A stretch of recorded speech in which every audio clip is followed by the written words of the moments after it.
Today I'm going to show you exactly how I meal prep my chicken breasts for the week. We want to start by cutting up our chicken breasts that are either completely defrosted or maybe only very slightly frozen.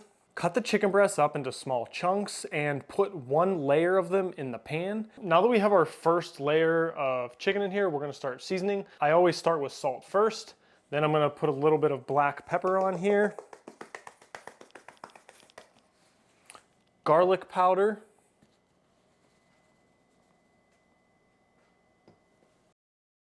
this week I'm choosing to use taco seasoning. I personally would just go to the store, find the seasoning aisles, find a few different kinds of seasonings that you might like, and then just switch it up. That way each week you can have something that tastes a little bit different, but it's still very simple, very easy to do. And I'm also adding in some chopped up onions. I don't do this every single week, but every once in a while it adds a little bit of extra flavor. Chopping up things like onions, peppers, mushrooms, those can make great additions, make it a little bit more flavorful. So those are definitely options if that's something you might want to do. As far as how much seasoning to put on, as you can see, I don't measure anything out. I think that's probably actually the best approach. You just want to put a fairly thin layer of each seasoning on and then kind of adjust. Now we just put on the second level of seasoning. Again, not too much, just a nice thin layer of each one. Now that our chicken is fully seasoned, we're going to put the lid on the pan, move it over onto the stove, and typically I just use a medium-sized flame. So now that it's on the stove, we're just gonna let it sit there and stir it about every 5 minutes.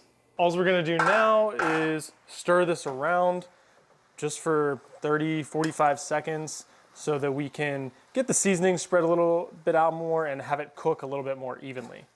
It also allows you to just keep an eye on when the chicken might be done and how much longer it needs to go on.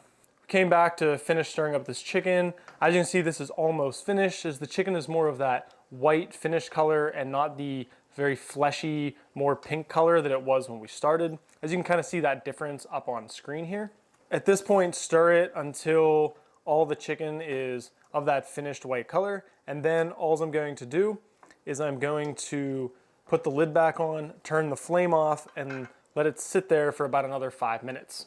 All I'm gonna do now is just dump out the water so that just the chicken remains.